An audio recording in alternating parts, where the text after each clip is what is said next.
বাঙালিখানায় সবাইকে স্বাগত জানাই। কম তেল মশলায় বিয়েবাড়ির স্টাইলে ভেটকি মাছের পাতুরি। ছোট ছোট টিপসও আপনিও খুব সহজে শিখে নিতে পারবেন। ঘরে পাতা নেই কিন্তু পাতুরি খাবার স্বাদ জাগলে কিভাবে পাতুরি করবেন সেটা একবার দেখে নিন।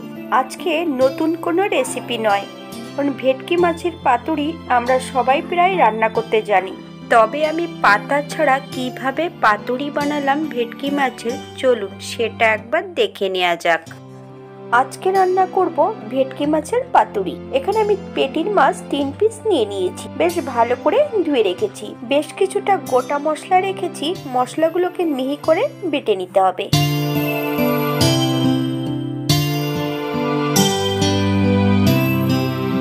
1 চামচ গোটা সর্ষে, 2 চামচ রেখেছি জিরে, 5টা কাঁচা লঙ্কা, বেশ কিছুটা একদম কচি নারকোল। নারকোলটা কিন্তু একদমই কচি হতে হবে। নারকোলটা পুষ্ট যদি 50% হয় তাতে অসুবিধে নেই। এই পর্যায়ে আমি মাছের গায়ে 1/2 চামচ নুন আর 1/2 চামচ হলুদ গুঁড়ো বেশ ভালো করে লাগিয়ে রেখে দেব 10 মিনিটের জন্য রেস্টে। এই পর্যায়ে একটা কড়াই নিয়ে নিয়েছি। আমি কিন্তু গ্যাসের ওভেনটা অফ করেই রেখেছি। গ্যাসের ফ্লেমটা অফ করে রাখা এই জন্য যে মাছ ও মশলাকে কড়াইতে ভালো করে মাখিয়ে নিতে হবে। মাখামাখির পর্যায়ে আমি রেখেছি সবার প্রথমে বাটা মশলাটা। আমি বাটা মশলাটা সম্পূর্ণটা কড়াইতে অ্যাড করে দিয়েছি। 2 থেকে 3 চামচের মতন কাঁচা সর্ষের তেল অ্যাড করেছি। আপনারা যদি পছন্দ করেন তাহলে পরিমাণে বাড়িয়ে দিতে পারেন। তবে 3 পিস মাছের জন্য মশলার পরিমাণটা কিন্তু ঠিক আছে। আপনাদের যদি মাছের পরিমাণটা কম বেশি থাকে তাহলে মশলার পরিমাণটাও কম বেশি করে নেবেন। এই পর্যায়ে অ্যাড করব সামান্য একটু হলুদ গুঁড়ো। বেশ ভালো করে মিশিয়ে নেব।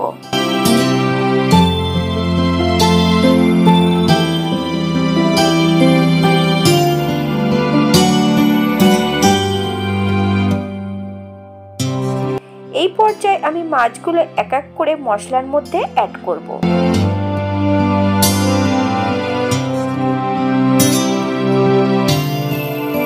মাছ ও মশলা বেশ ভালো করে মাখিয়ে নিতে হবে।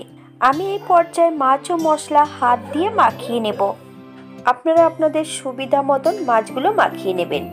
আমি এই পর্যায়ে কোনো নুন অ্যাড করিনি, কারণ মশলা বাটার সময় আমি নুনটা অ্যাড করেছিলাম। রান্নাতে এখন আর কোনো নুন অ্যাড করব না। আপনারা নুনটা স্বাদ অনুসারে অ্যাড করবেন। মশলা মাখানোর পর আবারও আমি 2 চামচ কাঁচা সর্ষের তেল উপর থেকে ছড়িয়ে দিয়েছি। আপনারা যদি পছন্দ করেন তাহলে পরিমাণে বাড়িয়ে দিতে পারেন। এই পর্যায়ে আমি গ্যাসের ওভেনটা ধরিয়ে দেব।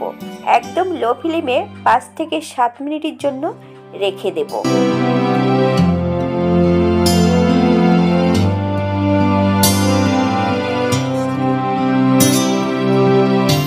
3-4টে কাঁচা লঙ্কা অ্যাড করেছি। আপনারা যদি পছন্দ করেন তাহলে পরিমাণে বাড়িয়ে দিতে পারেন। তবে কাঁচা লঙ্কাগুলো কিন্তু মাঝখান থেকে কেটে দেওয়া আছে। আমি এই রান্নাটিতে নারকোল ব্যবহার করেছিলাম। আপনারা যদি নারকোল না ব্যবহার করেন পোস্ত দিয়েও রান্নাটা করে নিতে পারেন। তবে পোস্ত দিয়ে রান্না করলে রান্নার স্বাদটা কিন্তু সম্পূর্ণ আলাদা হবে। নতুন ও পুরনো বন্ধুদের ভিডিওটি দেখার জন্য ধন্যবাদ। যারা চ্যানেলটি সাবস্ক্রাইব করেননি তারা সাবস্ক্রাইব করে নেবেন। পাশে থাকা বেলটি কিন্তু বাজিয়ে দেবেন, নইলে নিত্য নতুন রান্নার নোটিফিকেশন পাবেন না।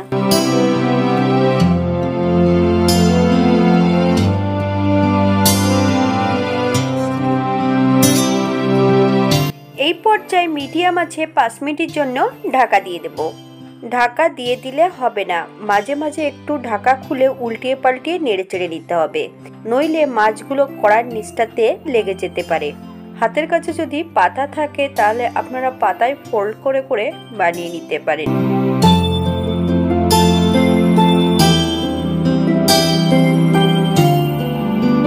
আপনারা একই মশলা দিয়ে আরো 2-1 রকমের মাছ রান্না করে নিতে পারেন। যেমন পাবদা মাছ, কই মাছ, ঠিক একই মশলা দিয়ে একইভাবে রান্নাটা করে নিতে পারবেন।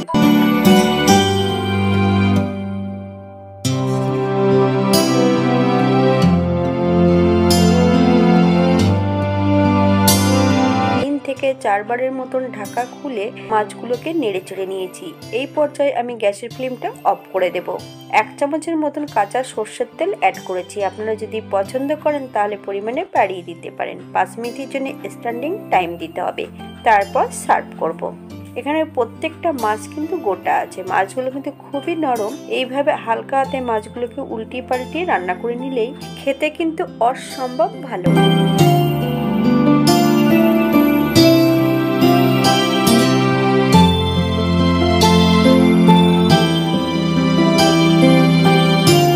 তৈরি হয়ে গেল পাতা ছাড়া ভেটকি মাছের পাতুরি। এটা দেখতে যেমন ভারী সুন্দর হয়েছে, এটা গরম ভাতে খেতে অসম্ভব ভালো। তবে আপনারা বাড়িতে একবার একই পদ্ধতিতে বানিয়ে নেবেন। আশা করি আজকের ভিডিওটি ভালো লাগবে। আপনাদের একটা লাইক, একটা কমেন্ট আমার কাজের মাত্রাটা হয়তো অনেকটা বাড়িয়ে দেয়। তবে হাতে যদি সময় থাকে একটা লাইক, একটা কমেন্ট করবেন আর শেয়ার করতে ভুলবেন না।